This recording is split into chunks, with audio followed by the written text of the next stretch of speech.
The embattled president of Harvard University has resigned following outrage over her testimony on anti-Semitism to a congressional hearing. Dr. Claudine Gay has since been accused of plagiarising her academic work. Sky News Washington correspondent Annalise Nielsen joins us live now. Annalise, why has she resigned now?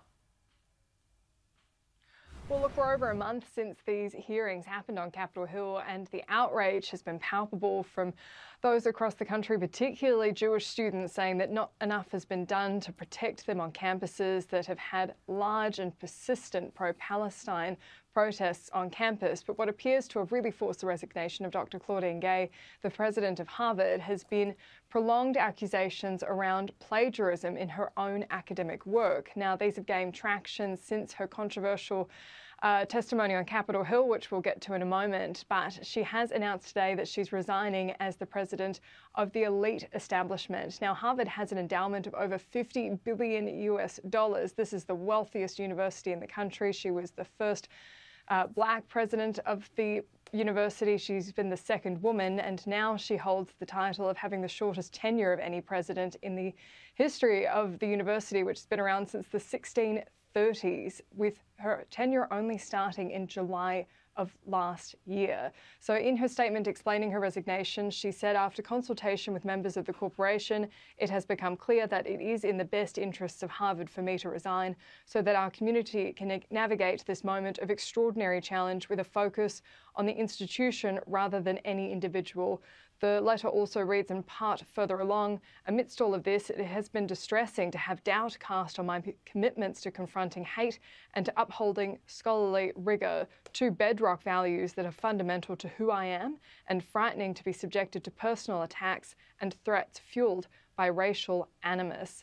Now, what's prompted all of this has been this congressional hearing where leaders of some of the most prestigious universities in America were asked about what they were doing about anti-Semitism on US campuses, and particularly the enforcement of their own anti-harassment policies. Dr. Claudine Gay's testimony was really seen as quite equivocal and not directly answering the question in a way someone leading a university might, but more of a lawyerly response.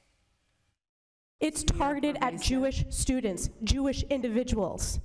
Do you understand your testimony is dehumanizing them? Do you understand that dehumanization is part of anti-Semitism? I will ask you one more time. Does calling for the genocide of Jews violate Harvard's rules of bullying and harassment? Yes or no? Anti-Semitic rhetoric. And is it anti-Semitic rhetoric? Anti-Semitic rhetoric, when it crosses into conduct that amounts to bullying, harassment, intimidation, that is actionable conduct, and we do take action. So the answer is yes, that calling for the genocide of Jews violates Harvard Code of Conduct, correct? Again, it depends on the context. It does not depend on the context. The answer is yes, and this is why you should resign. These are unacceptable answers across the board. Harvard's not the only university that's been under fire over this, but this is certainly the most high-profile resignation following this particular hearing. Annalise Nielsen, thank you.